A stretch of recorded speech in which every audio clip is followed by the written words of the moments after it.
Heart of Gold girls, it's AKILAH again with another blog tip. I feel like you have a pretty good handle on what you want your blog to be and what the content is and making friends in the blogosphere and getting your product and services out there, but you know what really would help you? If you built up your social media presence. So now it's time to get social. Today we're going to specifically talk about Facebook and Twitter and the best practices that are going to get you the most followers, the most interaction and engagement, and the most return on all of your hard work online. Let's start with Twitter. The most important thing to decide, and I know you're gonna think this is ridiculous, is going to be what your handle is. Your name is your business. So if you have a blog and it's not just your name, but it's the name of your company or the name of the thing you do, you're going to want your Twitter handle to be that. First name, last name is fine, but I always say if you're representing a blog and people are more familiar with the blog than you personally, go with the blog name. If your blog name is Ashley June Photography, and if that's a person, hi, I just shouted you out.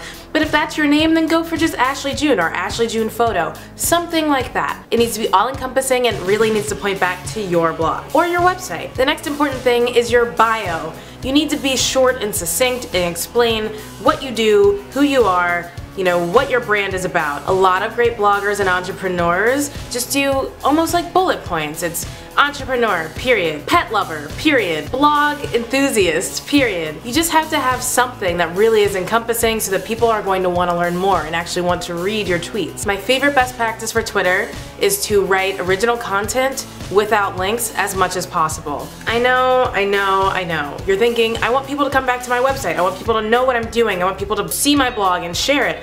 And there's definitely a time and place for that on Twitter, and we'll get there.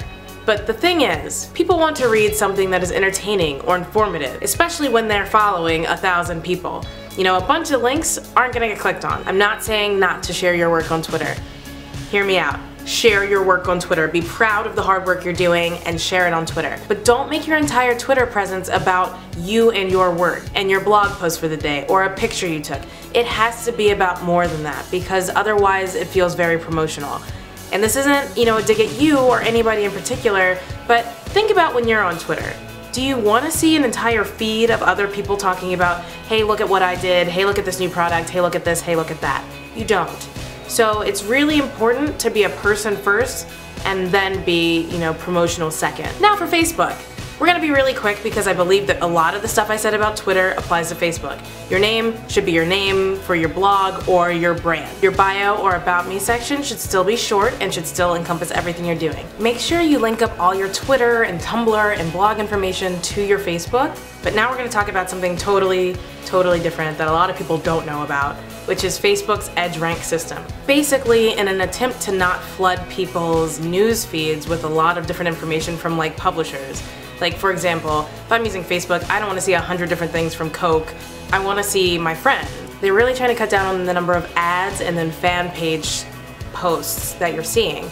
So it's really important that you post at most every 3 hours. And I would say not more than twice a day. But if you post more than that, they're going to stop prioritizing your information, so people aren't going to see it. Don't get discouraged if you don't get a lot of likes and stuff immediately. The point is that you have a page, so that when somebody looks you up, it's all going to show up in Google. Picture posts do better than any other kind of post on Facebook. I hope this helped you out. Facebook and Twitter are a great place to start. We'll probably do a bigger social, in-depth video series soon, but I hope that was good information for you now. And yeah, comment, subscribe to our channel, go to heartofgoldgirls.com for more information, and I'll see you next time with another blog tip.